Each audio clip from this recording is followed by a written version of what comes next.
মুসলমানদের সাথে চলাফেরা ছিল, কিন্তু মুসলমান আমি দেখতে পারতাম না। আমি প্রায় 22 বছর পূজা করেছি, গাছের পূজা, মাছের পূজা, ওয়াল পূজা, দেওয়াল পূজা, কালী পূজা, লক্ষ্মী পূজা, যত প্রকার পূজা আছে। যেহেতু আমি হিন্দু সন্তান ছিলাম, আমি তখন জানতাম যে এটাই আমার ধর্ম। আসসালামু আলাইকুম বন্ধুরা, আজকে আমাদের সাথে উপস্থিত আছে একজন মুসলিম ভাই। আজকের এই ভিডিওতে আমরা জানবো ওনার ইসলাম গ্রহণের কাহিনী, এবং উনি যে ইসলাম গ্রহণ করেছিলেন এই বিষয়ে অনেক অলৌকিক কিছু বিষয় রয়েছে যা আসলে সচরাচর ঘটে থাকে না। আর ওনার যে ব্যাপারগুলো সেগুলো জানলে ইনশাল্লাহ আমাদের যারা হিন্দু ভাই বোন আছে তাদের আসলে ইসলাম গ্রহণের ব্যাপারে উৎসাহ অনেক বেশি বৃদ্ধি পাবে। চলুন আজকে আর কথা না বাড়িয়ে আমাদের এই মুসলিম ভাই কীভাবে ইসলাম গ্রহণ করলেন, আল্লাহ তাআলা ওনাকে কী কী বরকত দিয়েছিলেন সে বিষয় সম্পর্কে এখন থেকে জানা শুরু করি। ইন্নাল হামদুলিল্লাহ নাহমাদুহু ওয়া নুসাল্লি আলা রাসূলিহিল কারীম, আম্মা বাদ, ফাআউযু বিল্লাহি মিনাশ শাইতানির রাজীম, বিসমিল্লাহির রহমানির রহিম। রব্বি ইশরাহ লি সাদরি ওয়া ইয়াসসির লি আমরি ওয়াহলুল উকদাতাম মিন লিসানি ইয়াফকাহু কওলি। আসসালামু আলাইকুম ওয়া রাহমাতুল্লাহি ওয়া বারাকাতুহু। আলহামদুলিল্লাহ, মহান রাব্বুল আলামিন আল্লাহ তাআলা আমাকে দুজুগের পথ থেকে বাঁচিয়ে সিরাতাল মুস্তাকিমের রাস্তা ধরিয়ে দিয়েছেন, অর্থাৎ ভেস্তের রাস্তা ধরিয়ে দিয়েছেন।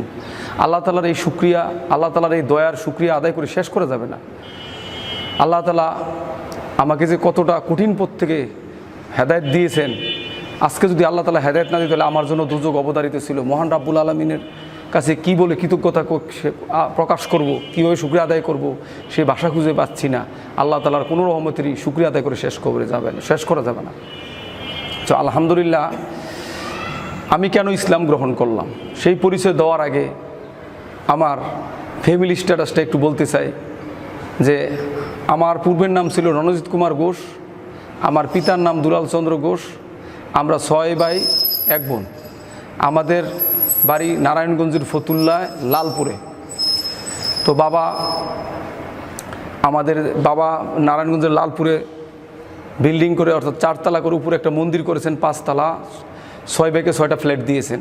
আর আমাদের ব্যবসা বাণিজ্য আছে, যেমন নারায়ণগঞ্জের ফতুল্লার রেল স্টেশনের কাছে ফ্যাক্টরি আছে, শিবু মার্কেট, নারায়ণগঞ্জের শিবু মার্কেটের পরে লামাপাড়া ওইখানে ফ্যাক্টরি আছে। তারপরে নারায়ণগঞ্জের নিতাইগঞ্জে ডাইলের আড়ত, খাজা এন্টারপ্রাইজ এবং ডাইলের ফ্যাক্টরি ভাড়া নিয়ে চালায়। তারপরে নিতাইগঞ্জে জায়গা কিনেছে, চাঁদপুর হাজীগঞ্জে ফ্যাক্টরি আছে শেয়ারে। তারপরে সেখানে জায়গা কিনেছে বাবুরহাটে। তারপরে মুন্সিগঞ্জ কমলাঘাটে ফ্যাক্টরির জন্য জায়গা কিনেছে ব্যবসা করার জন্য। তারপর ঢাকা সাতপুরে গাড়ি চলে। ময়মনসিংহের হিরোইনপুরে জায়গা আছে। বিভিন্ন সম্পত্তি ধন সম্পদ আল্লাহ তাআলা দিয়েছে। তো আলহামদুলিল্লাহ, তো এত সম্পদ থাকার পরেও আমি কেন ইসলাম গ্রহণ করলাম? তো আমি যখন ক্লাস 4-এ পড়ি তখন থেকে আমি খুব ধর্মভীরু ছিলাম। মুসলমানদের সাথে চলাফেরা ছিল, কিন্তু মুসলমান আমি দেখতে পারতাম না। কারণ আমাদের গ্রামের কিছু মুসলমান ছিল, তাদের আচার ব্যবহার খুব খারাপ ছিল।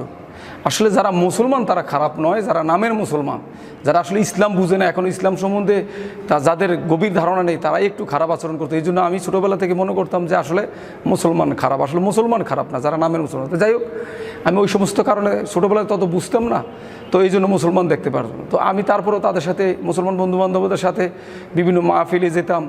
সেখান থেকে এসে আবার নিজের ধর্ম ঠিকই পালন করতাম। ছোটোবেলায় আমি সিংহাসন পূজা দিতাম।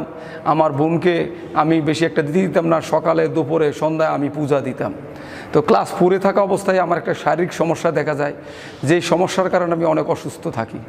তো এইভাবে আস্তে আস্তে বড় হইতে থাকলাম, আর সমস্যাও বাড়তে থাকলো। একটা পর্যায়ে আমি প্রতিদিনই পূজা দেই। যেই দিন স্কুলে যাই হয়তো সেদিন 3 বেলা দিতে পারি না। তো পূজা দিতে দিতে একটা পর্যায়ে আমি চিন্তা করলাম শরীর তো সুস্থ হয় না। তখন আমি এই হিন্দুদের মধ্যে দেখবেন একটা গ্রুপ আছে যারা ব্যাগের ভিতর হাত ঢুকাইয়া হরে কৃষ্ণ হরে রাম জপ করে। এটা অর্থাৎ ব্যাগের ভিতরে হাত ঢুকে একটা আঙ্গুল বাহির করে হরে কৃষ্ণ হরে রাম জপ করে। এটা হলো 16 নাম 32 অক্ষর। এই মন্ত্র আমিও জপ করেছি, কিন্তু তাতেও কোনো কাজ হয় না। এটা এমনভাবে জপ করেছি, হাঁটতে, বইতে, উঠতে, চলাফেরা করতে, শুইতে সবসময় জপ করতাম। অর্থাৎ মুসলমানরা বলে জিকির, আমরা বলি জপ, হিন্দুরা বলে জপ করা। তো আমি এটা এত জপ করতাম বা জিকির করতাম যে তাতেও কোনো কাজ হয় না। একটা পর্যায়ে প্রতি শুক্রবারে আমি গীতা পড়তাম। যখন স্কুল কলেজ বন্ধ থাকতো, গীতা পড়ে আমি উপরের দিকে হাত তুলে বলতাম, হে ভগবান, হে শ্রীকৃষ্ণ, তুমি তো জগৎটা তৈরি করছো, সমস্ত মানুষকে তৈরি করছো, তুমি আমাকেও তৈরি করছো, আমাকে তুমি সুস্থ করে দাও। আমি অনেক কান্নাকাটি করতাম, কিন্তু আমাকে কোনোভাবে সুস্থ করতো না। তো একটা পর্যায়ে যখন বড় হইতে থাকলাম, আস্তে আস্তে আমি ইন্টার পাস করলাম, ডিগ্রিতে ভর্তি হইলাম, তখন আমি নারায়ণগঞ্জে যখন আসি, তখন আমি এসএসসি পাস করার পরে নারায়ণগঞ্জে চলে আসি। ওই অবস্থায় তখনও সুস্থ হই না। তখন আমি ফতুল্লাতে একটা কোচিং সেন্টার খুলেছি, সেই কোচিং সেন্টার নাম ছিল পার্সিভারেন্স কোচিং সেন্টার। সেইখানে আমার দুইটা বন্ধু ছিল, ফারুক এবং মিজান, তারাও শিক্ষকতা করতো। সেই বন্ধুদেরকে বললাম একদিন যে দোস্ত, তোমাদের ধর্মের একখানা কিতাব আমাকে দাও। তো তারা আমাকে বলল যে তুমি তো মুসলমান দেখতে পারো না, তুমি কি এই ইসলাম ধর্মের কিতাব পড়বা? তখন আমি বললাম যে তোমাদের ধর্মে কি নিষেধ আছে অন্য ধর্মের লোকদের কিতাব পড়া? তখন তারা আমাকে বলল যে না, কোনো নিষেধ নেই, তুমি পড়তে পারো। তখন তারা আমাকে কোরআন শরীফ দেয় নেই, কোরআনুল কারিম না দিয়ে আমাকে দিল মকসুদুল মুমিনিন। যদিও ওই কিতাবে মকসুদুল মুমিনিনে কিছু বেদাত থাকে, তারপরেও কোরআনের আয়াত তো ভুল হইতে পারে না। সেখানে পড়তে পড়তে গিয়ে একটা কোরআনের আয়াত পাইলাম, সেটার নাম হলো আয়াতুল কুরসি। এই আয়াতুল কুরসির নিচে লেখা যে ইহা রোগের মহা ঔষধ, ইহা পড়িলে মানুষের এই অসুখ দূর হয়। তখন আমি দেখলাম আমার অসুখখানার নাম লেখা। তখন আমি ওই আয়াতুল কুরসিখানা, আমি তো আরবি পড়তে পারতাম না, বাংলা উচ্চারণ পড়লাম আর অর্থখানা পড়লাম, আর কি কি উপকার সেটা পড়লাম। পর যেই দিন দিনের বেলায় পড়ছি, সেই দিন রাতের বেলায় আমি সুস্থ হয়ে গেছি। আলহামদুলিল্লাহ, শুকরিয়া আল্লাহ তালার কাছে যে এত বছর হিন্দু ধর্ম পালন করেছি, এত গভীরভাবে অন্ধভাবে। হয়তো আমি আল্লাহর নাম যদি ওইভাবে জপ করতাম, হয়তো আল্লাহ তালা আমাকে আল্লাহর ওলি বানিয়ে দিত। কিন্তু হিন্দু ধর্ম এত গভীরভাবে পালন করছি, এত পালন করার পরে আমার অসুখ সারে নাই। কোরআনের একটা আয়াত পড়ার কারণে আমি সুস্থ হয়ে গেলাম। তখন আমি চিন্তা করলাম যে ইসলাম ধর্মই সত্য, আমি ইসলাম ধর্ম গ্রহণ করব। এই চিন্তা ভাবনা যখন আমি করতেছি, ফিকির করতেছি, এমত অবস্থায় আপনারা জানেন ইবলিশ শয়তান, বড় মাপের শয়তান, সে আমার দিলে ওয়াসওয়াসা দিতে থাকলো। বলো রণজিৎ কুমার ঘোষ, তুমি তো ভুল করতেছো, তুমি কেন হিন্দু ধর্ম ত্যাগ করবা, ইসলাম ধর্ম গ্রহণ করবা? একজন হিন্দু ভুল করতে পারে, লক্ষ হিন্দু ভুল করতে পারে, কোটি কোটি হিন্দু ভুল করতে পারে না। যদি হিন্দু ধর্ম খারাপ হইতো, ভুল হইতো, তাহলে হিন্দু ধর্মে তো জ্ঞানী লোক আছে, তারা কখনোই হিন্দু ধর্ম তারা হিন্দু ধর্ম ভুলে তারা হিন্দু ধর্ম ত্যাগ করতো। তো তুমি তো দেখতেছো অনেক লোক হিন্দু ধর্ম ত্যাগ করে না, তাদের ভিতরে জ্ঞানী লোক আছে। তখন আমি একই চিন্তা করলাম, একজন মুসলমান ভুল করতে পারে, লক্ষ মুসলমান ভুল করতে পারে, কোটি কোটি মুসলমান ভুল করতে পারে না, অতএব ইসলাম ধর্মও খারাপ না। তাছাড়া ইসলাম ধর্ম যদি ভুল হইতো, মুসলমানরা এত লক্ষ লক্ষ কোটি কোটি মুসলমানরা ইসলাম ধর্মে থাকতো না, তারাও চলে যেত। তাছাড়া ইসলাম ধর্মের কোরআনের একটা আয়াত পড়ার পর আমি সুস্থ হয়ে গেছি, অতএব এই ধর্ম খারাপ হইতে পারে না। এইভাবে যখন শয়তানের সাথে মনে মনে তর্ক বিতর্ক চলতেছে, তখন আমার মনে একটা চিন্তা ভাবনা আসলো যে পৃথিবীর মালিক আল্লাহ হোক আর ভগবান একজন তো আসে, আল্লাহ হোক আর ভগবান হোক একজন তো আসে। তো আমি আজকে রাত্রে থেকে ওনার কাছেই সাহায্য চাইব।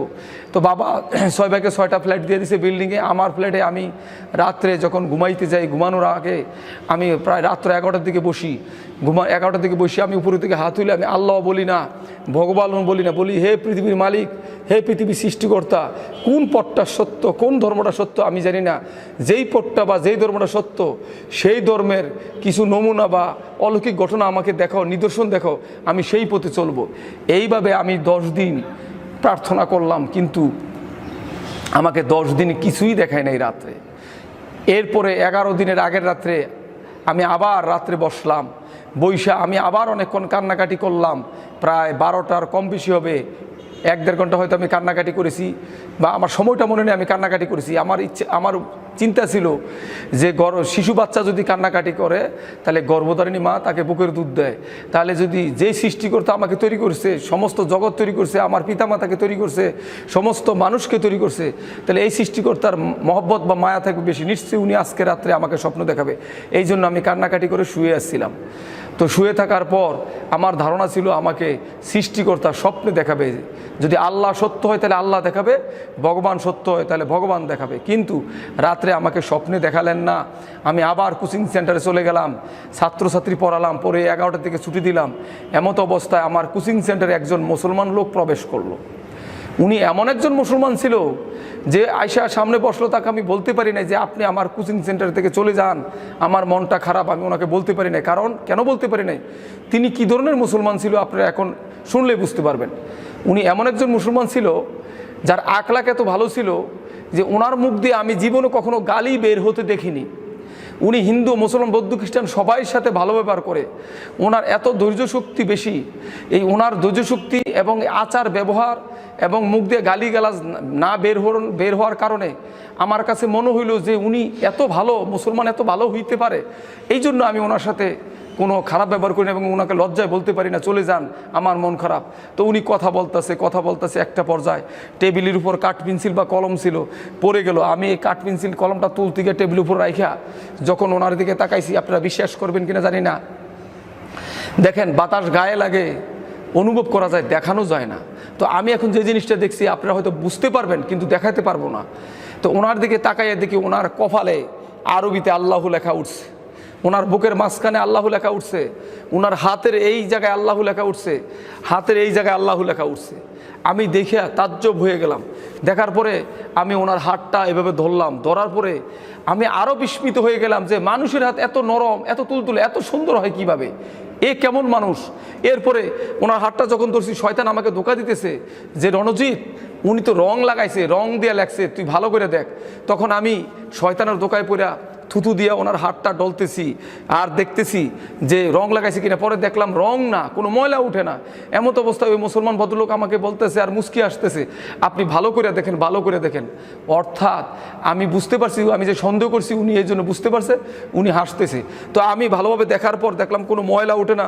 তখন হাতের চামড়াটা এভাবে টান দিলাম, টান ধরে এই চামড়া এখান থেকে আরেক জায়গায় চলে গেছে, কিন্তু তার লেখা জায়গায় অর্থাৎ ভালো করে দেখলাম যে তার ভিতরে যে রক্ত, এই রক্তটা জমাট বাইদা আল্লাহু লেখা হয়ে রয়েছে, সুবহান আল্লাহ। এই জিনিস দেখার পর ওনাকে আমি বললাম যে দেখেন আরও তো লোক ছিল, তারা কেউ দেখে নাই, আমি কেন দেখলাম? তখন উনি হাতটা উপরের দিকে দিয়ে বলল, ওই যে সৃষ্টিকর্তা আছে উনি আপনাকে দেখার ক্ষমতা দিছে, এই জন্য আপনি দেখছেন। তখন আমি বিশ্বাস করছি যে আমার রাতের দোয়া কবুল হয়ে গেছে, এই জন্য আল্লাহ তাআলা আমাকে দেখাইছে।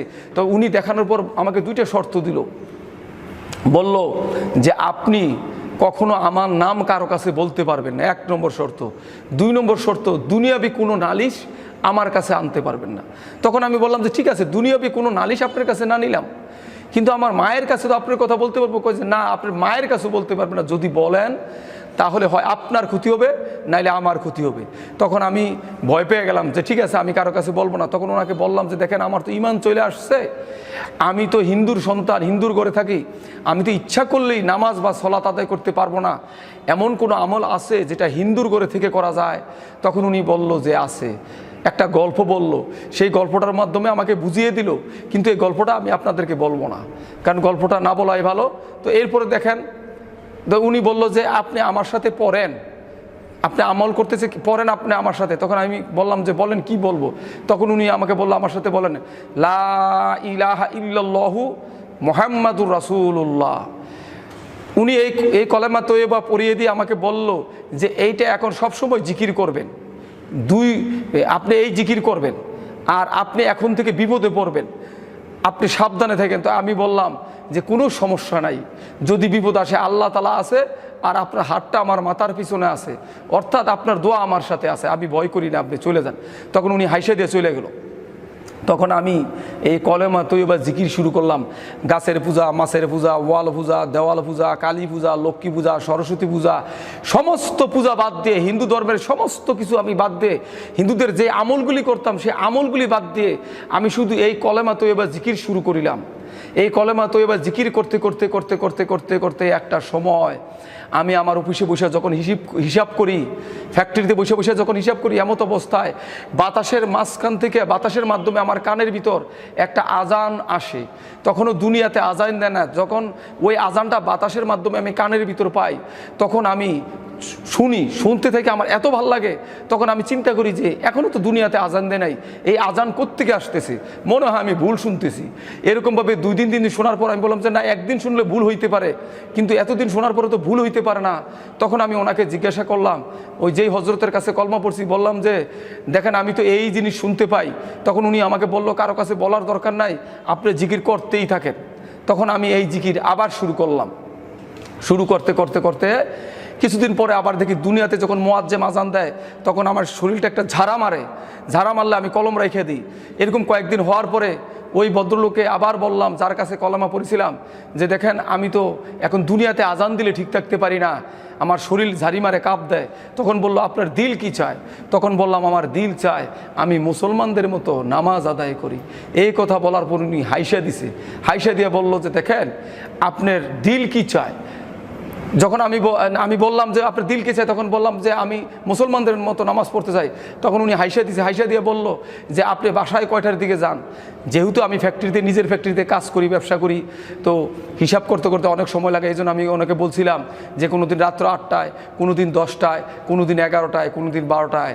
তখন উনি আমাকে বলল আপনি বাসায় গিয়ে দেখেন যদি এশার নামাজের যথেষ্ট টাইম আছে তাহলে আগে গোসল মানে আপনি ভাত টাত খেয়া তারপরে দরজা বাড়ি দিয়া সলাত আদায় করবেন। কোন সলাতগুলি? আগে যেই ফজর, জোহর, আসর, মাগরিব এই ওয়াক্তের নামাজগুলি কাজা আদায় করবেন, ফরজ নামাজগুলি। এরপরে এশার নামাজ পড়বেন।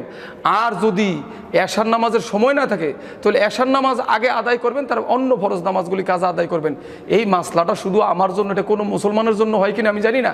আপনারা আবার এই ভুল করেন না, কারণ আমি যেহেতু হিন্দুর করেছিলাম আমার জন্য সমস্যা ছিল, হয়তো এই জন্য উনি আমাকে এই মাসলাটা দিয়েছেন। তো এর আগে আমি একটু কথা বলতে চাই, এই যে কলেমা তৈয়বা আমি পড়ে এই অবস্থায় আসলাম, এই যে আমার যে দিলের চিকিৎসা হলো, আমার যে হেসলা হলো, আমার যে সংশোধন হলো, আমার যে তাজকিয়া হলো, কেন হলো? আল্লাহ তাআলা সূরা ইব্রাহিমে, কোরআনুল কারিমের সূরা ইব্রাহিমে আল্লাহ তাআলা বলছে বিসমিল্লাহির রহমানির রহিম, ইউসাব্বিতুল্লাহুল্লাযিনা আমানু বিল কওলি সাবিতি ফিল হায়াতি দুনিয়া ওয়া ফিল আখিরা। আল্লাহ তাআলা বলছেন এই কলেমা তৈয়বার কারণে ঈমানদারগণকে দুনিয়া এবং আখিরাতে শক্তিশালী করে দিবেন, দুনিয়া এবং আখিরাতে শক্তিশালী করে দিবেন। তো মহান রাব্বুল আলামিন আল্লাহ তাআলা এই কলেমা তৈয়বা জিকিরের কারণে আমাকে আল্লাহ তাআলা শক্তিশালী করে দিয়েছেন। নাইলে আমার কেন নামাজ পড়তে মন চাইলো, আমার কেন শরীর কাঁপ দিল? এটা সম্পূর্ণ আল্লাহ তাআলার দয়া। তো আল্লাহ তাআলা এই কোরআনুল কারিমে বইলে দিছে এই কলেমা তৈয়বা সম্বন্ধে। আপনারা এখন তো শুনতে পেলেন, আশা করি আপনারা সবাই এই কলেমা তৈয়বার জিকির করবেন। কারণ আমি কোরআন শরীফ পড়তে গিয়ে কোরআন শরীফে পেয়েছিলাম সর্বোত্তম জিকির, হাদিসে আছে সর্বোত্তম জিকির হলো লা ইলাহা ইল্লাল্লাহ, আর সর্বোত্তম দোয়া হলো সূরা ফাতিহা।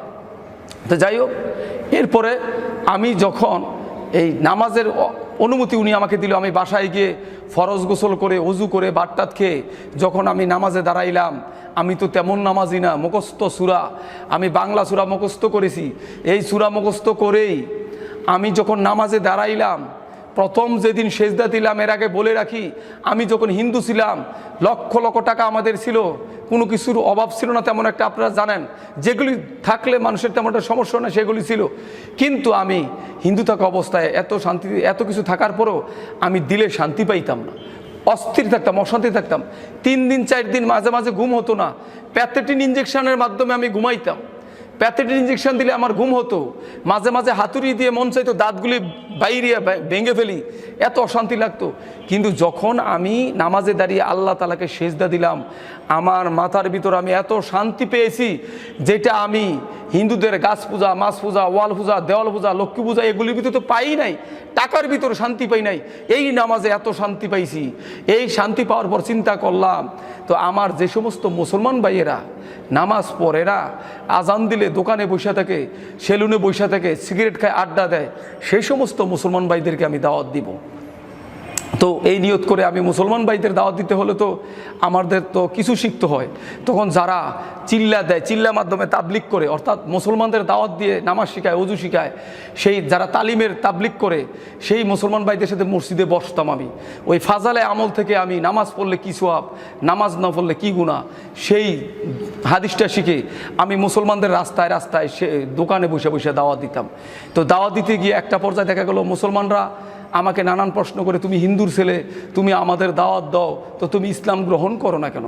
তা আমি বললাম যে ভাই আমি ইসলাম গ্রহণ করি আর না করি আমি কি ভুল বলছি? আমি তো, তারা বলে যে না ভুল বলো না, সত্য কথাই বলছো। তো যখনই আজান দিত আমি তো পলায়ে নামাজ পড়তাম। তো এদেরকে বলতাম যে ভাই আমি চলে যাই, কোথায় যাও, আমার কাজ আছে। তো তারা আমার সন্দেহ করতো, পিছনে পিছনে আমার যাইতো, আমি জানতাম না, গিয়া দেখতো আমি নামাজ পড়ি কিন্তু এলাকায় বলতো না। বললে তারা চিন্তা করছে যে তার ভাই যেই অর্থের মালিক, তার ফ্যামিলি যে অর্থের অবস্থা ভালো, তারা হয়তো মাইরে ফেলাইতে, হয়তো সে কারণে হয়তো তারা বলতো না। যাই হোক, এইভাবেই আমি অমুসলিমদের দাওয়াত দিতেছিলাম, আর মুসলমানদের দাওয়াত দিতেছিলাম। এখন এই মুসলমানদের নামাজের দাওয়াত দিলে আমার লাভটা কী হইতেছে দেখেন, একটা উদাহরণ দিলে বুঝবেন। বড় বোনের বিয়ে, ছোট বোন বড় বোনের জন্য মেহেদি বাটতেছে, বড় বোনের বিয়ে, ছোট বোন মেহেদি বাড়তেছে বড় বোনের জন্য, কিন্তু হাতটা কার ভরতেছে?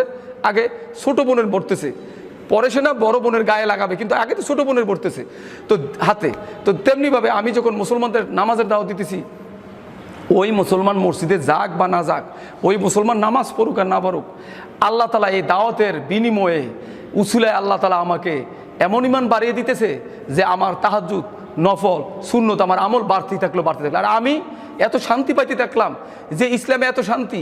আল্লাহ তালা আমাকে এমনভাবে হেদায়েত দিয়েছেন যে আমি জিন্সের প্যান্ট ছেড়ে আমি পাগড়ি পরি, পাঞ্জাবি পরি, জুব্বা পরি, সুন্নতি পোশাক পরি, ঢিলাঢালা পোশাক পরি। ইসলামে ঢিলাঢালা পোশাকের কথা বলা হয়েছে, ঢিলাঢালা পোশাক পরি। আগে সিগারেট খেতাম, আড্ডা দিতাম, দুষ্টামানি করতাম, ওগুলি সব দূর হয়ে গেল। এবং আমি এই ইসলামে রাসূলের তরিকায় আল্লাহর দিনে আমি যেই শান্তি পেয়েছি, এই শান্তি ত্যাগ করার মতো নয়। এই আমল, ইসলামের আমলগুলি যত বেশি করি ততই আমি শান্তি পাইতেছি। এমত অবস্থায় এক সময় আমি এই দোকানে বৈশা যখন ওই যারা নামাজ না পড়ে তাদের সাথে দিনের কথা আলাপ করি, আমার সামনে দিয়ে একটা হিন্দু ভদ্রলোকের মৃত লাশ নিয়ে যাইতেছে। এই মৃত লাশ নিয়ে আমি দেখা ভয় পেয়ে গেলাম যে হিন্দু লোক তো জীবনে জান্নাতে যাবে না, সে তো জাহান্নামে যাবে, সে তো হিন্দু অবস্থায় মারা গেছে, তাকে শ্মশানে পোড়া দেওয়া হবে। আজকে তো আমারও এই অবস্থা হইতে পারতো।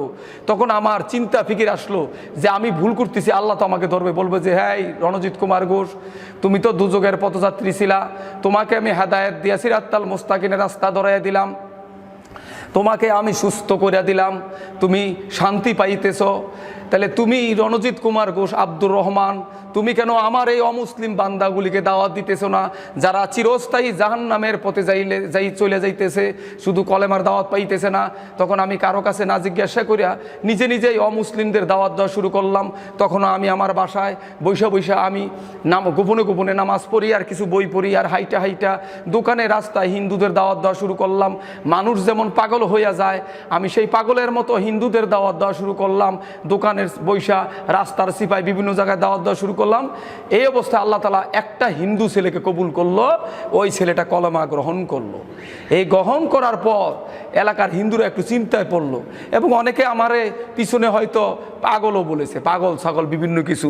তাদের ধারণা ছিল যে আমি ইসলাম গ্রহণ করেছি, বাপ মার গাড়ি বাড়ি থুইয়া আমি খুব কষ্টে থাকবো, এইসব চিন্তা ভাবনা করতো। তখন আমি যেই মসজিদে পলায় নামাজ পড়তাম, ওই মসজিদের ইমাম সাহেবকে গিয়ে বললাম যে হুজুর, হিন্দুদের মধ্যে হয়তো কিছু লোক আমাকে পাগল বলে। তখন হুজুর বলল যে তোমাকে কেন পাগল বলে? তা আমি বললাম হুজুর, আমি একটা ছেলেকে কলেমার দাওয়াত দিয়েছিলাম, হিন্দু ছেলে, সে কলেমা পড়ে মুসলমান হয়ে গেছে, এখন এই জন্য হয়তো তারা বলে। তখন বলছে, ইমাম সাহেব হাসতেছে।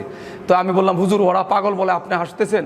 বলতেছে, বাবারে আমি হাসতেছি এই কারণে, আল্লাহ রসুল যখন দিনের দাওয়াতের কাজ করতো, আল্লাহ রসুলকে পাথর দিয়ে ঢিলাইতো, রক্ত মুবারক ঝরতো, আল্লাহ রসুলকে পাগল বলছে, তো তোমাকেও পাগল বলছে, তুমি তো আল্লাহ রসুলের সুন্নত পেয়ে গেছে, তোমার অনেক বড় সৌভাগ্য। যখন হুজুর এই কথা বলছে, তখন আমি বললাম তাহলে তো ঠিক আছে, আল্লাহ রসুলের সুন্নত পালন করলে যদি কেউ পাগল বলে, তাহলে সমস্ত মানুষের এরকম পাগল হয়ে যাওয়া দরকার। তো আমি আরও বেশি বেশি করে দাওয়াতের কাজ শুরু করলাম। এই অবস্থায় বাসায় থেকে নামাজ পড়ি আর দাওয়াত দেই।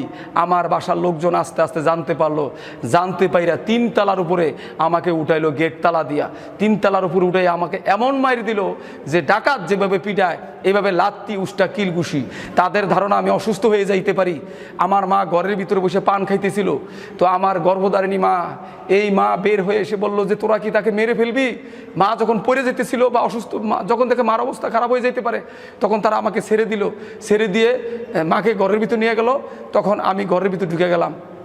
তো তাদের ধারণা ছিল হয়তো আমি অনেক আঘাত পাইছি, কিন্তু আল্লাহর রহমতে আমি তেমন আঘাত পাইনি। বা তাদের হয়তো এরকম ধারণা ছিল আমি বিছানায় পড়ে থাকবো বা আমি আর নামাজ রোজা করবো না, কিন্তু আল্লাহর রহমতে আমি আর বিছানায় পড়ে থাকিনি। আমার দাওয়াতের স্পিড আরও বেড়েছে। যত মার খেয়েছি, যত বাধা বিপত্তি, তত আমার ইমান বেড়েছে। তো এই অবস্থায় আমি দাওয়াতের কাজ করতেছি, বন্ধ হয় না। একটা পর্যায়ে আমার বাবা আমাকে নিয়ে বসলো যে বাবারে, তুই যে এই কাজগুলি করস, আমাদের তো ইজ্জত থাকে না, তুই এগুলি করিস না। তখন আমি বললাম যে বাবা, মাটির মূর্তি নিজেরা বানাইয়া এই মাটির মূর্তির কাছে নিজেরা কপাল ঠেকায় সেজদা দেই, বাবা এইটা যদি ইজ্জত যায়, ইজ্জত থাকে, তাহলে আমাকে যে সৃষ্টিকর্তা বানাইছে আমি তার কাছে মাথা নত করলে ইজ্জত কিভাবে যায়? তখন বাবা আর কোনো কথা বলে নাই, মাও কোনো কথা বলে নাই। এইভাবে দাওয়াত দিতেছিলাম। তো এইভাবে 60টা ছেলে যখন ইসলাম গ্রহণ করে, তখন এলাকার হিন্দুরা একত্রিত হইয়া, আমি খবর পেয়েছি তারা আওয়ামী লীগের নেতার কাছে গিয়েছিল। তো আওয়ামী লীগের নেতার কাছে যাওয়ার পর আওয়ামী লীগের নেতা বলল যে সে হিন্দু থেকে মুসলমান হয়েছে, সে মানুষকে আল্লাহর পথে ডাকে। আমি মুসলমান, আমি তার বিরুদ্ধে যেতে পারবো না, তার বিরুদ্ধে যেতে পারবো না। আমি যেভাবে শুনেছি সেভাবে বলতেছি, হয়তো সে আর অন্যভাবে বলছে, তো আমি তার বিরুদ্ধে যেতে পারবো না। যদি আমি তার বিরুদ্ধে তাইলে আমার ঈমান থাকবে না। তবে আমি একটা কাজ করতে পারি, যদি সে কাউকে জোর করে মুসলমান বানায় প্রমাণ দিতে পারেন, তাইলে আমরা তার বিচার করব। কিন্তু তারা প্রমাণ দিতে পারে নাই। পরে বিএনপির নেতার কাছে বিচার দিছে। বিএনপির নেতা আমাকে বাসায় ডাকে নিছে, নিয়ে আমাকে বলছে, এই রণজিৎ কুমার ঘোষ, তোমার নাম কি রেখেছো? আমি বলেছি আব্দুর রহমান। এই আব্দুর রহমান, ইসলাম কি তলর আঘাতে আসছে? আমি বললাম জি না কাকা, ইসলাম তলর আঘাতে আসে নাই। উনি মুরবি মানুষ, এই জন্য ওনাকে কাকা বলেছি, যে কাকা ইসলাম তো তলর আঘাতে আসে নাই। 200 বছর মুসলমানরা অর্ধ পৃথিবী রাজত্ব করছে। যদি মুসলমান চেষ্টা করতে একটা বিধর্মী থাকতো না, কিন্তু তারা ইসলামে এরকম নিয়ম নেই, তারা কখনোই এই ধরনের কাজ করে। তাহলে তুমি কীভাবে দাওয়াত দাও? আমি বললাম হাইটা স্বর্ণের দোকানে, সেলুনে, বিভিন্ন জায়গায় দাওয়াত দিই, বই বিলি করি। তখন হিন্দুরা আমারে গালাগালি করে। তো তুমি কি করো? যখন তারা গালাগালি করে ফোনে বিভিন্নভাবে, তখন আমি আল্লাহ রসুল অনুসরণ করি। কীভাবে অনুসরণ করো? আল্লাহ রসুল নামাজ পড়ে তাদের জন্য দোয়া করছে, তো আমিও নামাজ পড়ে বলি, আল্লাহ তারা তো বুঝে না, তাদের ভুল হইতে পারে, তারা ভুল বলতেছে, আপনি তাদেরকে ক্ষমা করে দেয়া, তাদেরকে হেদায়েত দিয়ে দেন। এই কথাগুলি বলার পর ওই বিএনপির নেতা আমাকে জড়াইয়া ধরে বলল, বাবারে আমি বুঝতে পারি নাই, আজকে থেকে তুই হিন্দুদের আমার বাসায় দাওয়াত দিতে পারবি, আর যত টাকা লাগে তুই আমার কাছ থেকে নিবি। আমি চরমোনায় যাই, যারা তোর কাছে মুসলমান হয় তাদেরকে নিয়ে চরমোনায় যাবি আমার সাথে। আমি আজও পর্যন্ত ওনার কাছে যাই নাই কোনো টাকার জন্য, কারণ আমি ওনার কাছে যাইনি, কারণ আল্লাহ তাআলাই সব ব্যবস্থা করবে, কারো কাছে হাত পাতার প্রয়োজন নেই। তো এই জন্য আমি ওনার কাছে যাই না। তাছাড়া উনি রাজনীতি করে, আমি কোনো রাজনীতির লোকের কাছে মাথা নত করতে রাজি না। আজকে যদি ওনার কাছে আমি সাহায্য চাই দিনের কাজের জন্য, উনি আমাকে অন্যরকম প্রস্তাবও দিতে পারে, যা বিভিন্ন কারণে আর অন্য কারণ আছে, আমি যাই নাই। তো যাই হোক, এইভাবে দাওয়াতের কাজ করা অবস্থায় একটা পর্যায়ে আমার বাসায় চিন্তা করলো তাকে কোনোভাবেই দমন করা যায় না। তখন তারা আমার ব্যবসা বাণিজ্য বন্ধ করে দিছে, টাকা দেওয়া বন্ধ করে দিছে। কিন্তু আল্লাহর রহমতে আমি দাওয়াত বন্ধ করি নাই। তারপরে আমার খাবার বন্ধ করে দিছে। খাবার যখন বন্ধ করছে, যেদিন থেকে বাসায় খাবার বন্ধ করছে, ওই দিন থেকেই আমি বাইরে হোটেলে খাই। কিন্তু আমার গর্ভধারিণী মাঝে না খেয়ে থাকে আমার জন্য, আমি জানতাম না। 3 দিন পরে আমি বাসায় গিয়ে দেখি আমার এই গর্ভধারিণী মা না খেয়ে 3 দিনে এমন বাঁকা হয়ে রয়েছে, কল্পনার বাইরে। আমি সিঁড়িতে উপরের দিকে উঠছি, উঠে বললাম যে মা তুমি এইভাবে গুজা হয়ে বাঁকা হয়ে রয়েছে কেন? তখন আমার মা বলতেছিল, বাবারে আমার 6টা ছেলে, বাকি 5টা ছেলে যেরকম তুইও সেরকম, তুই তো আমার গর্বের সন্তান, তোকে ভাত খাবার দেয় না, আমি কিভাবে খাই বল? তখন মা যখন এই অসুস্থ হয়ে যেতেছিল, তখন আমার ফ্যামিলির তারা আমাকে খাবার চালু করে, আমার মাকেও খাবার চালু করে। তখন আমার মাকে, যখন আমাকে খাবার না দিলে আমার মা খাবে না, তখন আমাকে যে খাবারটা, আমি মাকে বললাম যে মা তুমি কেন খাইলে না? আমার তো মনে ছিল না, আমি তো হোটেলে খাইতাম। তখন আমাকে খাবার একজন খারাপ লোককে বা কুকুরকে যেভাবে দেয়, খাবারটা রুমের ভিতরে দিয়ে চলে আসতো, আমি কিছু মনে করতাম না, কারণ তারা তো ইসলাম সম্বন্ধে বুঝে না। তারা খুব অবহেলা করে খাবারগুলি দিতে, আমি খাইতাম। এই অবস্থায় দাওয়াতের কাজ করতেছি, একটা পর্যায়ে আরও একটা ছেলে ইসলাম কবুল করার পরে এলাকার হিন্দুরা আমার বাসায় বিভিন্ন রকম কথাবার্তা বলছে। তো বাবা চিন্তা করলো 6টা ছেলে, একটা নষ্ট হয়ে গেছে, তাদের বাধায় আমি নষ্ট হয়ে গেছি, তাদের চিন্তা ধারণা আমি নষ্ট হয়ে গেছি। এই জন্য বলছে তাকে বাসা থেকে বের করে দে। তখন আমার ভাইয়েরা সবাই মিলে মাসোয়ারা করে আমি এশার নামাজ গোপনে পড়ে বাসায় এসে দেখি নতুন তালা গেটে। তখন বাসার নিচতলা এক বৌদি ছিল, ভাড়া থাকতো। বললাম বৌদি তালা কেন? বলছে মেশু তালা দিয়ে দিছে, আমার বাবা তালা দিছে। তো বাবাকে ডাক দিলাম, আসলো, বললো তুমি আর বাসায় ঢুকতে পারবা না। কেন? তুমি হিন্দুদের টাকা দিয়ে মুসলমান বানাও। আমি বললাম যে বাবা মিথ্যা কথা, এটা কখনই সম্ভব না, আমি কাউকে জোর করে মুসলমান বানাই না, আর টাকা দিয়ে মুসলমান বানাই না। আমি টাকা পাবো কোথায় থেকে? তোমরা তো সব বন্ধ করে দিছো। আসলে কেউ কি মানুষকে জোর করে টাকা দিয়ে মুসলমান বানাই? তাই আল্লাহ যাকে হেদায়েত দেয় সেই মুসলমান হয়। আসলে এই কাজটা আমি যতটুকু জানি খ্রিস্টানরা করে, তারা টাকা দিয়ে মুসলমান এবং বৌদ্ধ হিন্দুদের খ্রিস্টান বানায়। কিন্তু ইসলামে আমি এমন কোনো নজিরে আজও পর্যন্ত পাই নাই যে টাকা দিয়ে কাউকে মুসলমান বানানো হয়। শুধু আল্লাহর দিনের দাওয়াত তাদের কাছে পৌঁছানো হয়। আল্লাহ যাদের কপালে হেদায়েত রেখেছে তারাই হেদায়েত পায়। আমার ভাই দিলীপ বাবু অনেক ভালো মানুষ, মানুষকে দান করে, উনি তো হেদায়েত পায় নাই। আল্লাহ তাআলা ওনাকে হেদায়েত দিলে হেদায়েত, কিন্তু আমি খারাপ ছিলাম। আল্লাহ তাআলা আমাকে কেন, কোন কারণে আল্লাহ তাআলা হেদায়েত দিয়েছে আমি জানি না। আল্লাহ তাআলার দয়ায় আমি হেদায়েত পেয়ে গেছি। তাহলে সবাই হেদায়েত পায় না, আল্লাহ তাআলা দয়া করে যাকে হেদায়েত দেয় সেই হেদায়েত পায়। তো যাই হোক, এরপর বলো ঠিক আছে বাবা তুমি যাই করো, বাসায় আর ঢুকতে পারবা না। এমন সময় আমি বললাম যে ঠিক আছে, আমার বাসায় ঢুকতে, আমার কাপড়গুলি দিয়ে দাও। কাপড় আমার মেজুভাই শিল্পপতি নাইমে আসলো, যখন দেখলাম যে মারামারি করতে পারে মানুষের, এটা লজ্জার বিষয়। তাছাড়া আমি জানি ইসলামে বলছে পিতা মাতার সাথে সদ্ব্যবহার করিও, তো এই জন্য আমি তাদের সাথে খারাপ ব্যবহার না করে আমি কাপড় চুপুরগুলি ছাড়াই চলে আসলাম। আসার সময় বাবাকে বললাম যে বাবা, আমি এখন থেকে আপনার নাতিপুতিকেও দাওয়াত দিব। তখন বাবা বললো তোমার যা মন চায় তা করো, কিন্তু আমাদের পরিচয় দিও না। আমি লালপুর এলাকার পাশেই রোশন হাউজিং একটা মসজিদ আছে, ওই মসজিদে যে ইমাম সাহেবের কাছে আমি আমার ঘটনাটা বলছিলাম, আমাকে পাগল বলে, ওই ইমাম সাহেবের কাছে গিয়ে বললাম, উনি আমাকে একটা ম্যাচ ঠিক করে দিল। মসজিদের দোতলায় থাকলাম, ওইখানে থাকা অবস্থায় আমি দাওয়াতের কাজ চালাইতেছিলাম। তো ওই অবস্থায় আর আমি যখন বাসা থেকে চলে আসি, তখন আমি মনে মনে চিন্তা করলাম, যা আল্লাহ যা করে ভালোর জন্যই করে। আগে পলায় পলায় মানুষকে ইসলামের দাওয়াত দিতাম, এখন সরাসরি দাওয়াত দেবো। লুকিয়ে লুকিয়ে নামাজ পড়তাম, সরাসরি নামাজ পড়বো। আমি তেমনিভাবে এই মসজিদের ম্যাচে উঠার পর আমি হাইটা সরাসরি স্বর্ণের দোকানে, সেলুনে, বিভিন্ন জায়গায় দাওয়াত দেওয়া শুরু করলাম। ভাই, আমার একটা প্রশ্ন, আমি তো কোনো কোরআনে হাফেজও না, কোনো মাওলানাও না, আমি মুফতিও না, কোনো বুজুর্গও না, কোনো পীর সাহেবও না, আমি হাফিজি মাদ্রাসায় পড়ি নাই, কোনো মাদ্রাসায় পড়ি নাই। আমি জাস্ট ইউনিভার্সিটিতে বাংলা ইংলিশ মিডিয়ামে লেখাপড়া করছি, সাধারণ একটা সার্টিফিকেট হচ্ছে MBA। তো আমি তেমন কোনো বুজুর্গ লোকও না, তাহলে আমার কাছে কেন মানুষ মুসলমান হয়? আমি যেটুক জানি যে সমস্ত প্রশংসা আল্লাহ তাআলার। তো আমি যেটুক জানি যে বুখারী শরীফে একটা হাদিস আছে, ইন্নামাল আমালু বিন্নিয়াত, সমস্ত আমল নির্ভর করে তার নিয়তের উপর। তো আমি নিয়ত করছি আল্লাহ রসুলকে অনুসরণ করে দাওয়াতের কাজ করব। যেমন একটা উদাহরণ দিলে বুঝবেন, আপনি যদি নিয়ত করেন যে আমি পান সিগারেটের দোকান দিব, তাহলে আল্লাহ তাআলা ওই পান সিগারেটের কাস্টমারে আপনার দোকানে পৌঁছাবে, আর আপনি এর দ্বারাই চলবেন, আল্লাহ তাআলা আপনাকে চালাবেন। আপনি যদি প্লাস্টিকের ফেরিওয়ালা হন, তাহলে আল্লাহ তাআলা আপনার কাছে প্লাস্টিকের কাস্টমার পাঠাবে। আর আপনি যদি কলেমার ফেরি করেন, অর্থাৎ রাসূলের সুন্নতের কাজ করেন, কলেমার দাওয়াত দেন মানুষকে, তাহলে আল্লাহ তাআলা আপনার কাছে এই কলেমার কাস্টমার পাঠাবে। তো তেমনিভাবে আমার কাছে আল্লাহ তাআলা এই কলেমার কাস্টমারে পাঠায়। এইভাবে যখন দাওয়াতের কাজ করতেছিলাম, যখন লোকেরা মুসলমান হইতেছিল, তখন চিন্তা করলাম এই দাওয়াতের কাজটা তো বিশাল একটা কাজ। কারণ হাদিসে আছে, কলা রাসূলুল্লাহি সাল্লাল্লাহু আলাইহি ওয়াসাল্লাম, মান আসলাম আলা ইয়াদি ওয়াহিদুন উজাবাত লাহুল জান্নাহ, যেই ব্যক্তির হাতে একজন অমুসলিম ইসলাম গ্রহণ করলো, তার জন্য জান্নাত ওয়াজিব হয়ে গেল। সুবহানাল্লাহ। তো আমি চিন্তা করলাম, তাহলে তো বিশাল কাজ। তাছাড়া কোরআনে বলা আছে, সূরা আলে ইমরান 185 নম্বর আয়াতে, বিসমিল্লাহির রহমানির রহিম, ওয়ামাল হায়াতুদ দুনিয়া ইল্লা মাতাউল গুরুর, দুনিয়ার জীবন ধোঁকা ছাড়া কিছু না। তাহলে মুসলমানের জিন্দেগি হবে টুকটাক, আখেরাত হবে ঠিকঠাক। যেমন আল্লাহ রসুল সাল্লাল্লাহু আলাইহি সাল্লাম এবং সাহাবীরা কোনো বাড়ি গাড়ি করে নাই, তারা আখেরাতের চিন্তা করছে, দুনিয়াটা একেবারে টুকটাক করেছে, আর আখেরাতের চিন্তা বেশি করেছে। আর আমাদের মুসলমানদেরও এইরকম হওয়া উচিত, সামান্য কিছু চলার জন্য করা, আর আখেরাত যেহেতু দীর্ঘস্থায়ী চিরস্থায়ী, এই জন্য আখেরাতের জন্য কিছু করা। তো এই জন্য আমিও চাইতেছি আখেরাতের জন্য করা। তো আমি কি করলাম, যে চিন্তা করলাম নারায়ণগঞ্জে হাইটা স্বর্ণের দোকানে, সেলুনে, বিভিন্ন জায়গায় দাওয়াত দেব। তো উনি বলল যে আব্দুর রহমান, তুমি কোথায় যাচ্ছ? আমি বললাম নারায়ণগঞ্জের হিন্দুদের দাওয়াত দিব। তখন আমাকে বলল যে ভাই, তুমি নারায়ণগঞ্জের হিন্দুদের দাওয়াত দিতে যাইও না, কারণ নারায়ণগঞ্জের হিন্দুরা কোটি কোটি টাকার মালিক, তোমাকে মেরে ফেলবে। এরকম যখন আওয়াজ দিল, তখন আমার ব্রেনে চিন্তা আসলো উনি বলে কি। যে আমি ওনাকে বললাম যে আপনি জান আর না জান, আল্লাহ তাআলা আছে, আর দুইটা ফেরেশতা আছে, আমি দাওয়াতের কাজ করবো, দুই ফেরেশতা দুই। তখন বললো যাও। তাছাড়া যাবো না কেন? আপনারা চিন্তা করেন, আল্লাহর রসুল সাল্লাল্লাহু আলাইহি সাল্লাম যখন মক্কা মদিনায় কাজ করেছে, তখন কি হয়েছিল? অন্ধকার যুগ ছিল, আইএমএ জাহলিয়াত। তখন মক্কায় 360টা মূর্তির পূজা হইতো, এবং মেয়েদেরকে উলঙ্গ করে তওয়াফ করাইতো, কন্যা সন্তানকে জীবিত কবর দিত অপমান মনে করিয়া, এবং মেয়েদের মাসিক পবিত্র মনে করে খাইতো, নাউজুবিল্লাহ।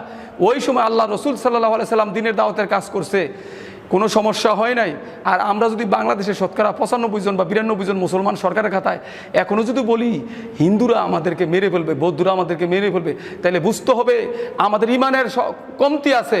আমরা আল্লাহর চিঠি পড়ি নাই, আমরা কোরআনে পড়ি নাই। কারণ আল্লাহ তো কোরআনে ঘোষণা করছে, সূরা মাইদার 60 নম্বর আয়াত আল্লাহ তাআলা বলছে, বিসমিল্লাহির রহমানির রহিম, ইয়া আইয়ুহার রাসূল বাল্লিগ মা উনজিলা ইলাইকা মির রাব্বিকা ওয়া ইন লাম তাফাল ফামা বাল্লাগতা রিসালাতাহু ওয়াল্লাহু ইয়াসিমুকা মিনান নাস ইন্নাল্লাহা লা ইয়াহদিল কওমাল কাফিরিন।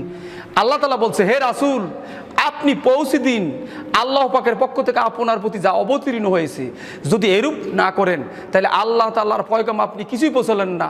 আল্লাহ তাআলা আপনাকে মানুষের হাত থেকে রক্ষা করবেন, নিশ্চয়ই আল্লাহ তাআলা কাফেরদের পথ প্রদর্শন করেন না। এই যে আল্লাহ বলল নিশ্চয়ই আল্লাহ তাআলা আপনাকে মানুষের হাত থেকে রক্ষা করবেন। ধরেন আমি একটা মুসলমানকে নামাজের দাওয়াত দিলাম, সেই লোক আমাকে কি মারবে? মারবে না। সে নামাজ পড়তে আসবে, অথবা বলবে যে ভাই যান আমি আসতেছি, অথবা বলবো আপনি যান, সে আমাকে কখনোই মারবে না। কিন্তু একটা হিন্দুকে দাওয়াত দিতে গেলে ওই হিন্দু আমাকে মারতে পারে, অপমান করতে পারে, বিপদে ফেলতে পারে। এই জন্যই আল্লাহ বলছে তোমাকে মানুষের হাত থেকে রক্ষা করবে।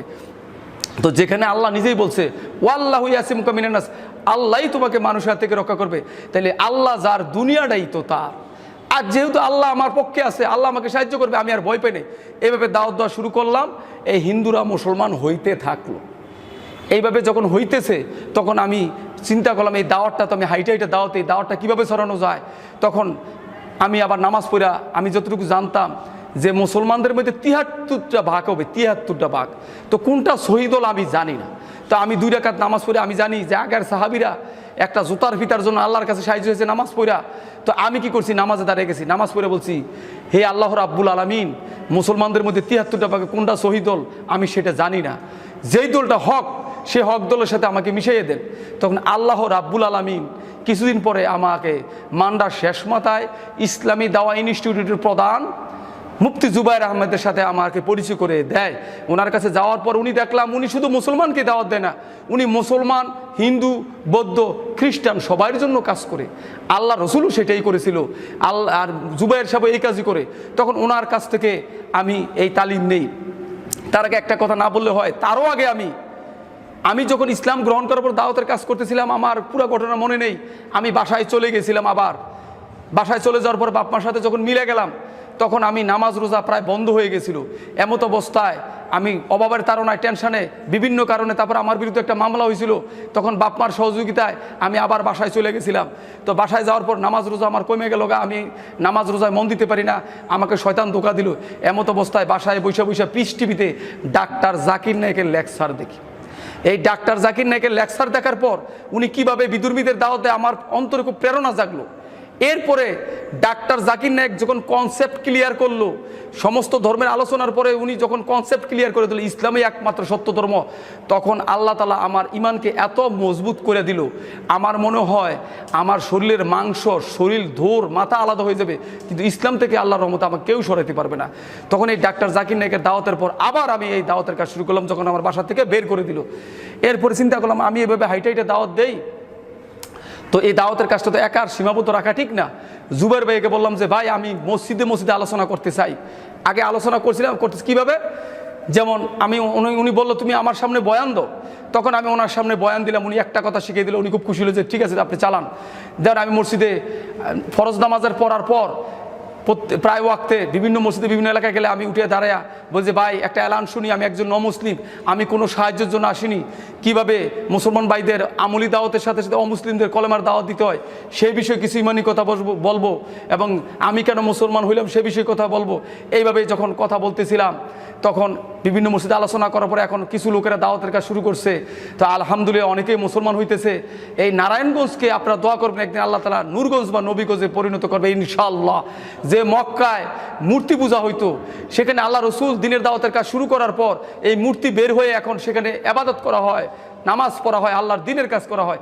এই নারায়ণগঞ্জও একদিন দিনের শহর হয়ে যাবে, যেখানে মূর্তিগুলি বের হয়ে যাবে, হিন্দুরা মুসলমান হয়ে যাবে, সেই নারায়ণগঞ্জ নূরগঞ্জ বা নবীগঞ্জ হয়ে যাবে ইনশাআল্লাহ। আমরা মানুষকে দিনের দাওয়াত পৌঁছাই, জোর করি না, এইভাবে দাওয়াত দিতেছিলাম। একটা পর্যায়ে এইভাবে যখন মুসলমান হইতেছিল তো বিভিন্ন রকম সমস্যা আমাকে সৃষ্টি করতেছিল, কিন্তু কোনো সমস্যায় আমাকে বাধা হয়ে দাঁড়ায় না। যত সমস্যা হয় আল্লাহ তাআলা এহসান করে দিছে, আল্লাহ তাআলা সমস্যাগুলি দূর করে দিছে। এইভাবে দাওয়াতের কাজ করতেছিলাম আর এখনও করতেছি। তো আমার মুসলমান ভাইদের প্রতি কিছু আবেদন থাকবে যে দেখেন আমি ইসলাম গ্রহণ করার আরও কিছু কথা ছিল, সেগুলি না বলে আমি সংক্ষিপ্ত করলাম যে কিছু কথা বলার জন্য মুসলমান ভাইদের উদ্দেশ্যে। খ্রিস্টানরা বাংলাদেশে মুসলমানদের খ্রিস্টানের দাওয়াত দিতেছে, অমুসলিমদেরকে দাওয়াত দিয়া এবং মুসলমানদেরকে দাওয়াত দিয়া, যেমন হিন্দু, বৌদ্ধ, মুসলমান এদেরকে দাওয়াত দিয়া তারা খ্রিস্টান বানিয়ে ফেলতেছে এবং ওই তাদেরকে টাকা দিতেছে, গরু দিতেছে, ঘর তুলে দিতেছে, যারা শিক্ষিত তাদেরকে চাকরি দিচ্ছে। আপনারা যান রাঙ্গামাটি যান, পার্বত্য চট্টগ্রাম যান, দিনাজপুর যান, ঠাকুরগাঁও যান, এই সমস্ত এলাকায় দেখতে গেলে পাবেন ওইখানে আমাদের ভাইয়েরা কাজ করতেছে। কিন্তু তারা যদি টাকা দিয়ে কাজ করতে পারে, তাহলে একটা ছেলে যখন হিন্দুর থেকে মুসলমান হয়, বৌদ্ধর থেকে মুসলমান হয়, তাহলে যে এলাকায় মুসলমান হইলো সে এলাকার মুসলমানরা অনেক লোক আছে কোটি কোটি টাকার মালিক।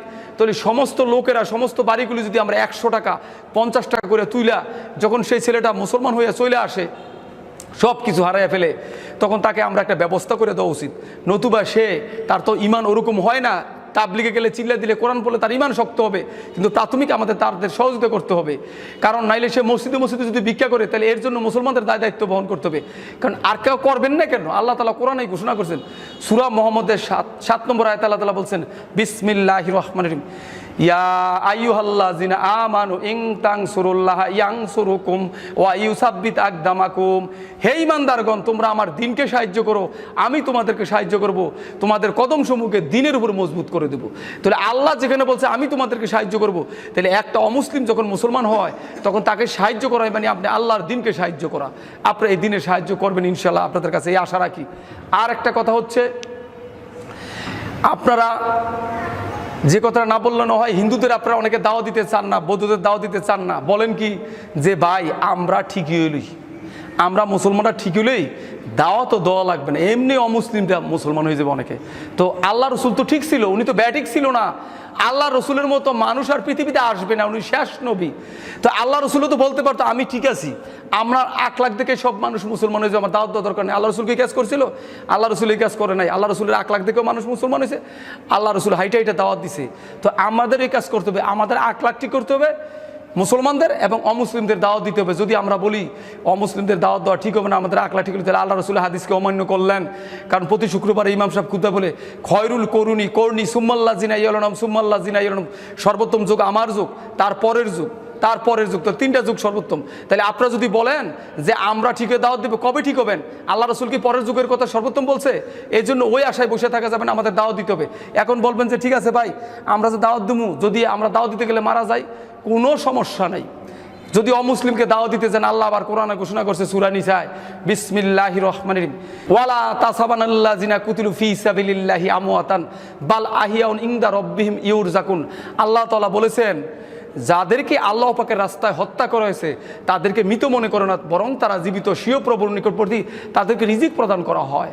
তাহলে আপনি হিন্দুদের বৌদ্ধদের দাওয়াত দিতে গেছেন, আল্লাহ তাআলা যদি ওই হিন্দুরা আপনার মৃত্যু লেখে থাকে, তাহলে আপনি তাদের দাওয়াত না দিলেও আপনি খাটের তলে লুকিয়ে থাকলে তারা এসে মারবে, কারণ আল্লাহ লিখে রাখছে। আর আপনি যদি দাওয়াত দিতে গিয়ে হিন্দুদের হাতে মারা যান, বৌদ্ধদের হাতে মারা যান, তাহলে তো আপনি শহীদ হয়ে গেলেন। আপনি দেখেন, আগের সাহাবীদের লাশ যদি এখন তোলানো হয়, তাহলে এতদিন পরে, এত বছর পরে এখনো মনে হয় যে এই মাত্র মারা গেছে, তারা তো শহীদ হয়েছে, তা আমরা শহীদ হলে অসুবিধা কি? এরপরে দেখেন, আমাদের এই দাওয়াতের কাজ চালাতে হবে। বার্মায় দেখেন, আমি শুনেছি বার্মায় এক আল্লাহর ওলি গিয়া বলছিল, এই বার্মার মুসলমানরা, তোমরা বার্মার বৌদ্ধদের ইসলামের দাওয়াত দাও, নাহলে এই দেশে থাকতে পারবে না। দেখেন কত বছর পর আজকাল বার্মার মুসলমানরা মাইর খাইতেছে। তো আমরাও বাংলাদেশের মুসলমানরা মাইর খাইবো যদি আমরা এই কাজ না করি। কারণ কি? আল্লাহ কোরআনে ঘোষণা করছেন সূরা আলে ইমরানের 110 নম্বর আয়াতে, কুনতুম খায়রা উম্মাতিন উখরিজাত লিন-নাস আমরুনা বিল মারুফ ওয়া তানহাউনা আনিল মুনকার ওয়া তুমিনুনা বিল্লাহ। আল্লাহ তাআলা বলছে তোমরাই শ্রেষ্ঠ উম্মত।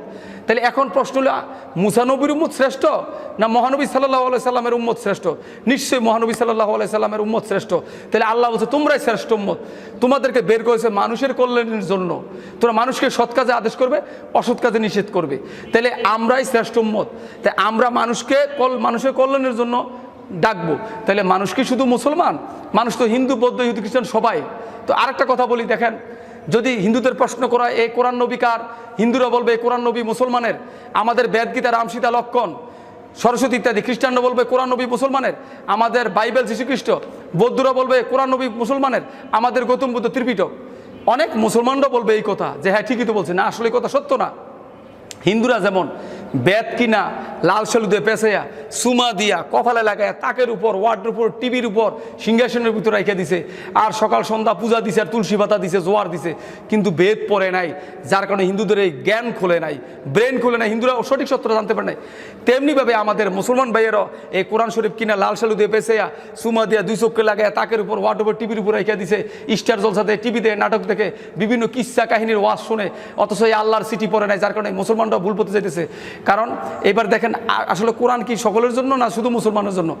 আল্লাহ তাআলা সূরা বাকারার 185 নম্বর আয়াতের আল্লাহ তাআলা বলছেন, বিসমিল্লাহির রহমানির রহিম, শাহরু রমাদান আল্লাযী উনজিলা ফীহিল কুরআনু হুদাল লিন্নাস ওয়া বানাতি মিনাল হুদা ওয়াল ফুরকান। এই কোরআন শরীফ নাজিল করা হয়েছে বরকতময় রমজান মাসে সকল মানুষের হেদায়েতের জন্য। তাহলে এই সকল মানুষ কি শুধু মুসলমান না, হিন্দু বৌদ্ধ সবাই? তাহলে এই সকল মানুষ হিন্দু মুসলমান বৌদ্ধ খ্রিস্টান সবাই। তাহলে বোঝা গেলে কোরআন সকলের জন্য পাঠানো হয়েছে। তাছাড়া আল্লাহ তাআলা সূরা মাইদার 67 নম্বর আয়াতে বলছেন, কুল ইয়া আইয়ুহান নাসু ইন্নী রাসূলুল্লাহি ইলাইকুম জামিয়া। সূরা মাইদার 157 নম্বর আয়াতে সম্ভবত বলেছেন, কুল ইয়া আইয়ুহান নাসু ইন্নী রাসূলুল্লাহি ইলাইকুম জামিয়া। হে রসুল, আপনি বলে দিন, হে মানব জাতি, আমি তোমাদের সকলের জন্য রাসূল হিসেবে প্রেরিত। তাহলে মানব জাতি বলতে হিন্দু মুসলমান বৌদ্ধ খ্রিস্টান সবাইকে বোঝানো হয়েছে। তাহলে আমরা মুসলমানরা এই যে কোরআন এবং রাসূল সকলের জন্য, আমরা কি হিন্দুদের কাছে পৌঁছাইতে পারছি? বৌদ্ধদের কাছে পৌঁছাইতে পারছি?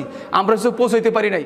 এই জন্য আমাদের উচিত তাদের কাছে পৌঁছানো। তাছাড়া হিন্দু ধর্মেও এই আল্লাহ এবং রাসূলের কথা বলা আছে। যেমন ধরেন হিন্দু ধর্মের মূল গ্রন্থ বেদ, বেদটা 4 ভাগ, সামবেদ, অথর্ববেদ, যজুর্বেদ, ঋগ্বেদ। ঋগ্বেদে বলা আছে, একং ব্রহ্মা দ্বিতীয়াং নাস্তি না নাস্তি কিঞ্চন, স্রষ্টা মাত্র একজনই, দ্বিতীয় কেউ নেই। কোরআনে সূরা ইখলাসে বলা আছে, কুল হু আল্লাহু আহাদ, বলো আল্লাহ এক ও অদ্বিতীয়। কোরআনে বলা আছে আল্লাহ একজন। হিন্দু ধর্মের যজুর্বেদে বলা আছে, অন্ধংতম প্রবিশন্তি যাহসংভূতি উপাস্যতে ততবৈবতে তমজৌ সম্ভূতরতা।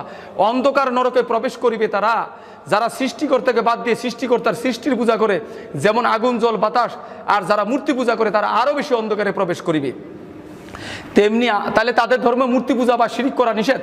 তো আল্লাহ তাআলা কোরআনে ঘোষণা করছেন, ইন্নাল্লাহা লা ইয়াগফিরু আইয়ুশরাকা বিহি ওয়া ইয়াগফিরু মা দুনা যালিকা লিমান ইয়াশা। আল্লাহ বলছে, আমি শিরিকের পাপ কখনোই ক্ষমা করিব না।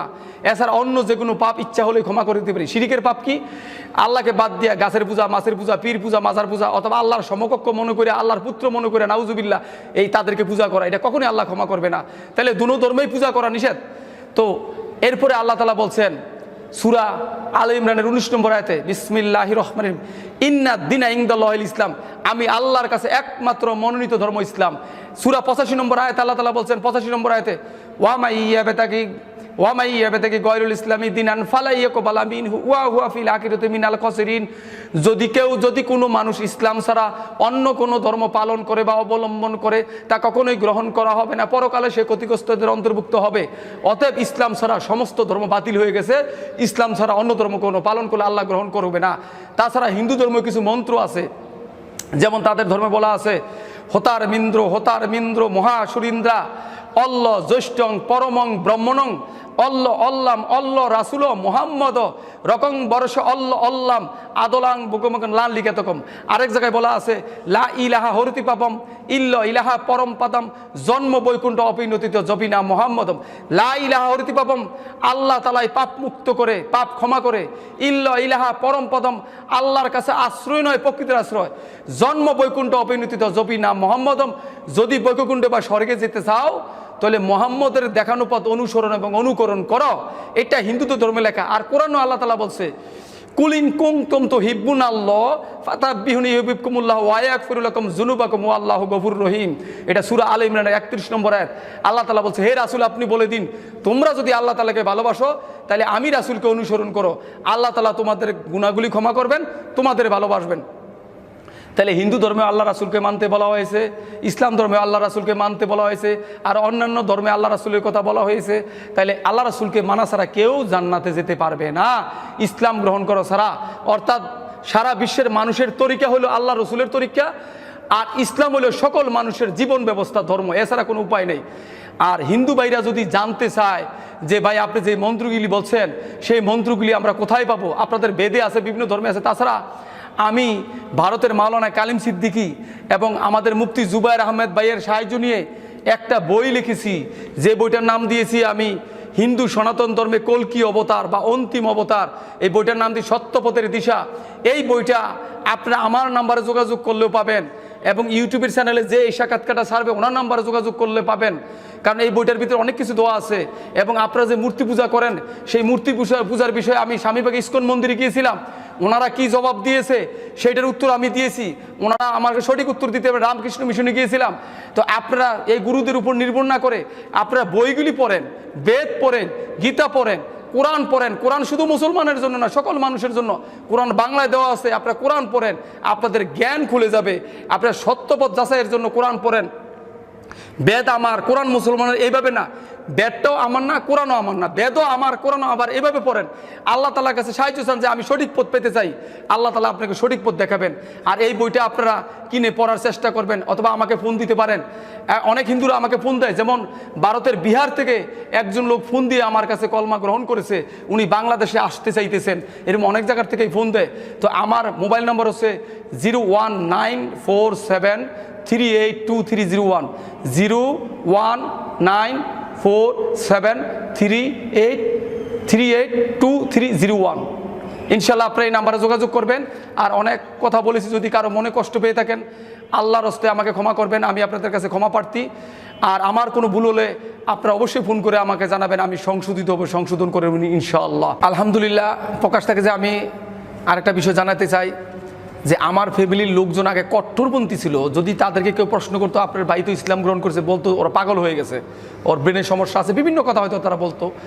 এখন আর বলে না, কারণ ওই মুসলমানরা তাদেরকে বলে যে ভাই উনি তো পাগল হলে সালাগা দিয়ে চলতো, ল্যাংটো হয়ে হাঁটতো, উলঙ্গ হয়ে হাঁটতো, কিন্তু নামাজ পড়ে ভালো ভালো কাজ করে। এখন ওনারা কথাটা ঘুরাইছে যে আসলে তো শিক্ষিত ছেলে, ও যেটা ভালো মনে করে সেটা বুঝছে, সেটাই চলে গেছে। এখন তারা নমনীয় হয়ে চলে আসতেছে, নমনীয় হয়ে গেছে, এবং তারা এখন আর বিরোধিতা করে না। আপনারা সবাই দোয়া করবেন তারা যেন হেদায়েত পেয়ে যায়। তাছাড়া আমার যে বিবি, আগের বিবি, সে ঢাকা ইউনিভার্সিটি থেকে মাস্টার্স করা, সে সোনালী ব্যাংকের অফিসার, সে নারায়ণগঞ্জের কর্পোরেট শাখায় আছে। সেই ইসলাম গ্রহণ করেনি, করার কথা হয়তো ছিল, তাকে দাওয়াত দিয়েছিলাম, নরম হয়ে গিয়েছিল, কিন্তু আমাকে যখন বাসা থেকে বের করে দেয় সেও চলে যায়। সে এখনও চাকরি করতেছে সোনালী ব্যাংকে, প্রায় 70,000 টাকার কাছাকাছি বেতন পায়। সরকার তাকে 85 লক্ষ টাকা লোন দিয়েছে, নারায়ণগঞ্জ টোকিও প্লাজা ফ্ল্যাট কিনেছে। তাকে বলেছিলাম লোক দিয়ে তুমি বিয়ে বসে যাও, সে বিয়ে বসতেছে না হিন্দু ছেলেদের কাছে। হয়তো আল্লাহ তাআলা তাকে হেদায়েত দিতে পারে, আপনারা সবাই দোয়া করবেন। আর আমার আপন ফুফাতো বোন, মানে পিসাতো বোন, চাঁদপুর থেকে ফোনে আমি তাকে কলমা পড়িয়েছি। আমার এক দূর সম্পর্কে ভাগ্নি আছে নারায়ণগঞ্জে, সে মুসলমান হয়েছে, অনেকেই মুসলমান হইতেছে। আপনারা দোয়া করবেন যাতে এই দিনের দাওয়াতের কাজ চালাতে পারি। সকল মুসলমানদের বলবো আপনারা অমুসলিমদের দাওয়াত দেন। অমুসলিমদের দাওয়াত দেওয়া ফরজে কেফায়া, কোনো কোনো ক্ষেত্রে ফরজ। খ্রিস্টানরা যেভাবে দাওয়াতের কাজ করতেছে, আমি ভাই শুনেছি তারা 2050 সালের মধ্যে বাংলাদেশকে নাকি খ্রিস্টান রাষ্ট্র বানিয়ে ফেলবে, আমি শুনেছি। তো আমরা কি চাই মুসলমানরা এই দেশ খ্রিস্টান রাষ্ট্রে পরিণত হোক? আমাদের বুকের তাজা রক্ত দেব, আমরা এই দেশকে খ্রিস্টান রাষ্ট্রে পরিণত দেব না। আমরা আসেন সবাই আল্লাহর দিনের দাওয়াতের কাজ করি, আল্লাহ আমাদেরকে সাহায্য করবে। আমরা এই দিনের দাওয়াতের কাজ করি। আমরা চাই যে সকল মানুষ শান্তির ছায়াতলে আসুক, ইসলামের ছায়াতলে আসুক, সকল মানুষ পরকালে মুক্তি পাক। আল্লাহ তাআলা সবাইকে ব্যস্ত নসিব করুক, সবাইকে হেদায়েত দিক, আমিন। এই বলে আমি আমার আজকের কথা শেষ করছি। আপনারা সবাই দোয়া করবেন। ওয়া আখিরি দাওয়ানা আনিল হামদুলিল্লাহি রব্বিল আলামিন। আসসালামু আলাইকুম ওয়া রাহমাতুল্লাহি ওয়া বারাকাতুহু।